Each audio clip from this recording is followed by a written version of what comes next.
আসসালামু আলাইকুম। আমি মোহাম্মদ জাহাঙ্গীর হোসেন। আমি এখন আছি ফরিদপুর শহরে, ফরিদপুর জেলা সদরের মডেল মসজিদের সামনে। এখান থেকে আমরা ফরিদপুর শহরের বিভিন্ন পর্যটক স্থানগুলো ঘুরে ঘুরে দেখাবো। এই মসজিদের এখান থেকে আমাদের যাত্রা শুরু। এখান থেকে আমরা অটোতে চেপে প্রথমে আমরা একটা পাসপোর্ট অফিসে যাব। তারপর আমি ওখান থেকে পাসপোর্টটা নিয়ে তারপর হচ্ছে ফরিদপুরের কিছু অংশ আপনাদেরকে দেখানোর চেষ্টা করব। এটাই হচ্ছে ফরিদপুর শহর, ইপার বাজার, বাস স্ট্যান্ড সাইড।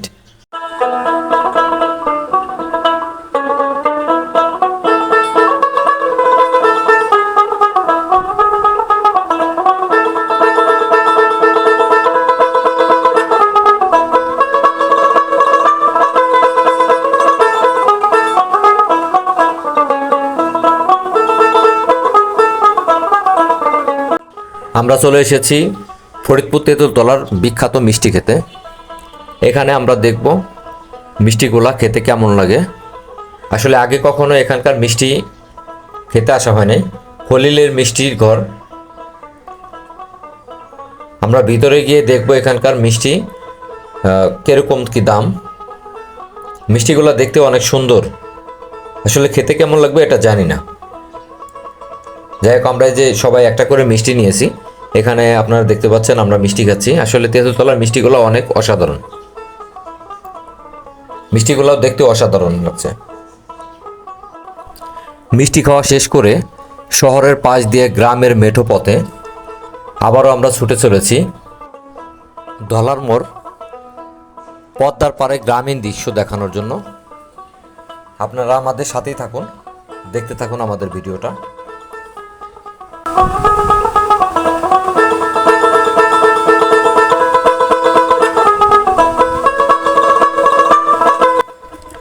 ঘোড়ার গাড়ির এমন দৃশ্য অনেক বছর পর আজকে চোখে পড়লো ধলার মোড় এসে। কিন্তু ধলার মোড়ের যাওয়ার আগে একটু রাস্তা অনেক খারাপ, দেখতেই পাচ্ছেন। এই যে দেখতে পাচ্ছেন আমরা এখন ধলার মোড় পৌঁছায় গেছি। এই ধলার মোড় এখানে সবসময় এখানে কিছু নৌকা পাবেন, কারণ হচ্ছে ওই পারে যাওয়ার জন্য এখানে নৌকাগুলো থাকে। আবার এখানে যারা পর্যটক বেড়াতে আসে তাদের জন্য এই ডিঙ্গি নৌকাগুলা ব্যবহার করা হয়। পাশেই যেখানে দেখতে পাচ্ছেন কিছু পর্যটক স্থান আছে, এখানে কিছু খেলনা আছে। এই খেলনাগুলোয় বাচ্চারা এখানে খেলাধুলা করে। এই যে দেখতে পাচ্ছেন, দেখতে অসাধারণ। এই যে আমার পিছনে যে সাইডে যে জায়গাটা দেখতে পাচ্ছেন, এই জায়গাটা পদ্মার পাড়ে। এখানে প্রতি শুক্র শনিবার অনেক লোক ভিড় করে। এখানে আমরা বেড়াতে আসছি। এখানে আজকে এখন লোকজন নাই, আমরা 3 জন এখানে বেড়াতে আসছি।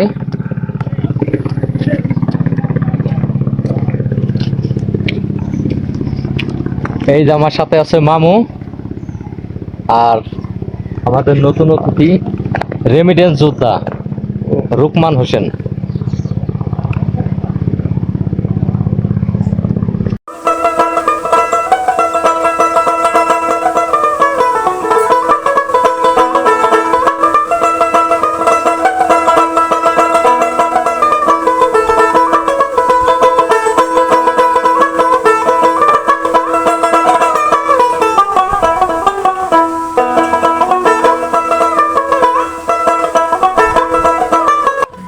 আমরা ধলার মোড় বেড়ানো শেষ করে এখন যাচ্ছি সুইচ গেট। সুইচ গেট স্থানটি ফরিদপুর জেলার একটা অন্যতম ভ্রমণ স্পট বললেই চলে, যেখানে আসলে প্রাণ জুড়িয়ে যায়। আপনি আসলে আপনার কাছেও ভালো লাগবে, অসাধারণ দেখতে।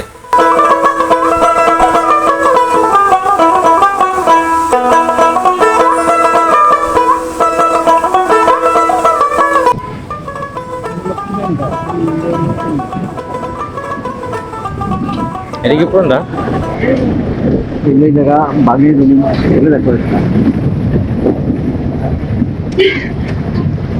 এটা দেখো পছন্দ হয়েছিল, কিন্তু আরে ভাই আপু না ভাই দাঁড়াই যায় বাইরে। বন্ধুরা, আমরা এখন আছি ফরিদপুর সুইচ গেটে। এই জায়গাটিতেও প্রচুর পরিমাণ পর্যটক আসে এখানে। এখানে একটা মাছ মারার ভেসাল দেখতে পাচ্ছেন। এই জায়গাটা দেখেন, যাতে সুইচ গেটের পানির প্রসারে যাতে এটা ভেঙে না যায়, যার জন্য এইভাবে এটা দেওয়া হয়েছে।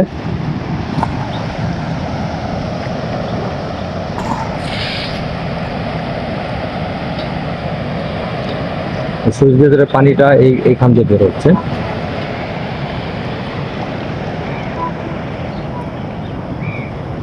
এখানে বেশ কিছু মাছ ধরার ভেসাল দেখতে পাচ্ছেন।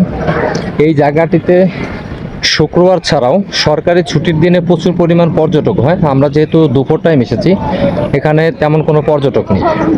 এই হচ্ছে দ্বিতীয় সুইচ গেট। এই সুইচ গেটটা পরে হয়েছে। এইখানে দেখেন মাঝখানে একটা ভিউ পয়েন্ট করা হয়েছে। এখানে বিকালবেলা শুক্রবারে অনেকে বেড়াতে আসে। আমরা যে টাইমটা এসেছি এখানে কোনো পর্যটক নেই, কারণ হচ্ছে আমরা দুপুরের টাইম এসেছি, আর আজকে হলো শনিবার। এই যে এখানে দেখতে পাচ্ছেন আমার এক বন্ধু মন খারাপ করে বসে আছে। কি অবস্থা ভাই তোমার? এই তো আলহামদুলিল্লাহ ভালো। একই অবস্থা। ওই যে ভিডিও করো, এটা কি সুন্দর। এই যে এখানে দেখতে পাচ্ছেন দূরে থেকে দেখা যাচ্ছে পানি কিভাবে ওই পাশ থেকে এই পাশে আসছে।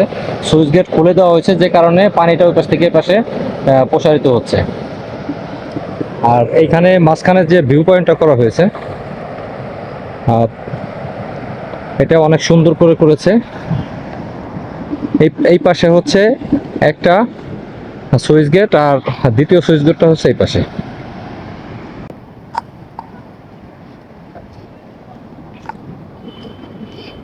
এই যে এখানে আমার মামু ভিডিও করতেছে মোবাইল দিয়ে। মামু কি অবস্থা? ভালো অবস্থা। হয়ে আছে মামু? এই ডলার মনে কিসির মোর যিনি কয়। না, এটা হচ্ছে সুইচ গেট, এটা ধলার মন না। আর এই হচ্ছে আমার এক ছোট ভাই, ওর গাড়িতে করে আমরা এই ফরিদপুরের বিভিন্ন জায়গাটা বেড়াচ্ছি। কি অবস্থা রোল তোমার? আলহামদুলিল্লাহ ভালো ভাই। ভালো আছো না? ভালো লাগতেছে। এখানে কি সবসময় আসো? হ্যাঁ হ্যাঁ, প্রায় সময় লোকজন নিয়ে আসা হয়, কারণ অনেকে এই জায়গা ঘুরতে আসে বিকালে সকালে। এখন তো দুপুর টাইম, লোকজন একটু কম, কিন্তু বিকাল টাইমের দিকে অনেক লোকজনই দেখা যায়। আমি এখানে দ্বিতীয়বার আসছি।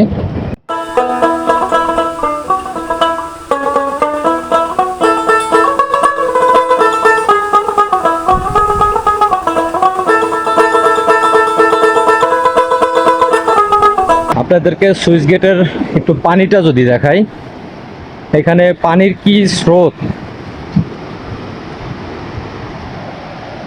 মামু একটু সাইড দাও তো মামু।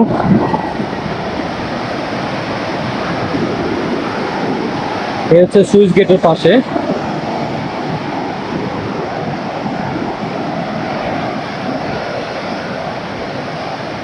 দেখেন এখানে পানির কি অবস্থা।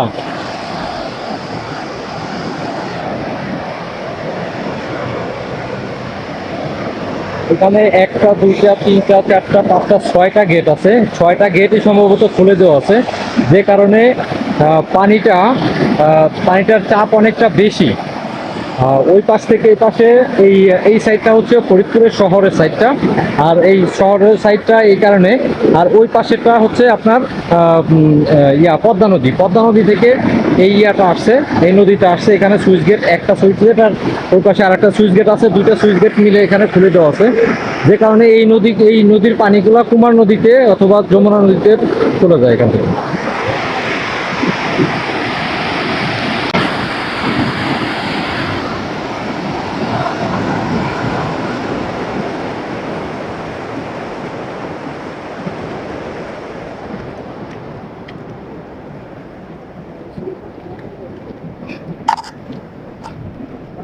এই পাশের যে লোয়ার যে ইয়াগুলো দেখতে পাচ্ছেন, এটা হচ্ছে সুইচ গেট।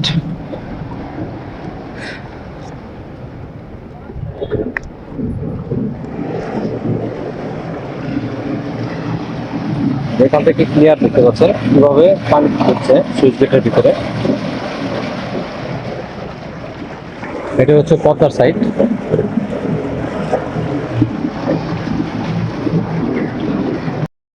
বন্ধুরা, আমরা সুইচ গেট বেড়ানো শেষ করে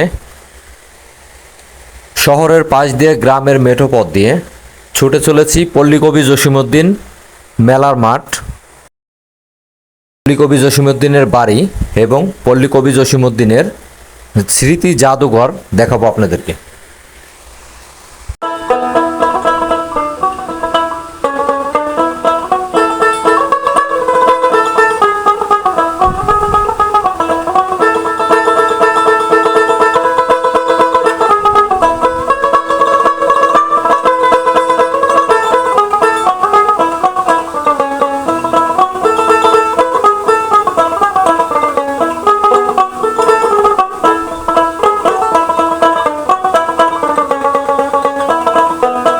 আমরা এখন পল্লী কবি জসিমউদ্দিনের বাড়ির সামনে। এই যে এখানে দেখতে পাচ্ছেন, এটা হচ্ছে গেট, এটা হচ্ছে তার মেন ছবি। এই জায়গাটা দেখতে পাচ্ছেন, এইটা হচ্ছে পল্লী কবি জসিমউদ্দিন ও তার পরিবারের পারিবারিক কবরস্থান। এখানে শায়িত আছে পল্লী কবি জসিমউদ্দিনের পরিবারের অনেক সদস্য।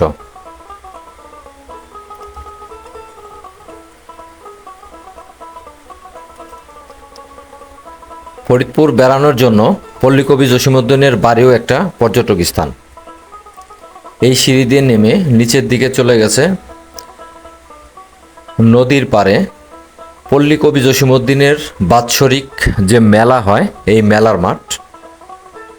এই স্থানটিতে প্রতি বছরের জানুয়ারিতে প্রথম সপ্তাহে পল্লী কবি জসিমউদ্দিন মেলা অনুষ্ঠিত হয়।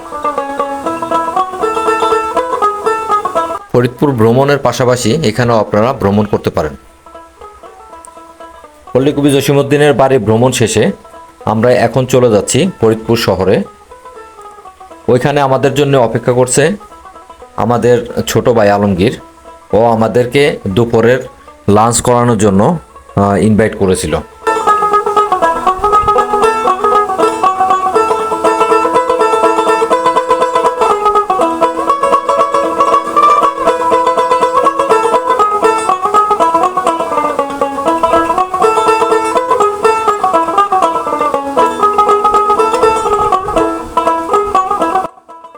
এইটা হচ্ছে ফরিদপুরের অনেক পুরানো বেইলি ব্রিজ, যেটাকে ফরিদপুরের দুই পার্কে একত্রিত করেছে।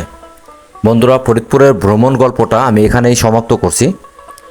আমার ভিডিওটা যদি ভালো লাগে অবশ্যই লাইক কমেন্ট শেয়ার করবেন। আর আমার চ্যানেলে যদি আপনি নতুন হয়ে থাকেন অবশ্যই আমার চ্যানেলটি সাবস্ক্রাইব করবেন। সবাই ভালো থাকবেন। আসসালামু আলাইকুম।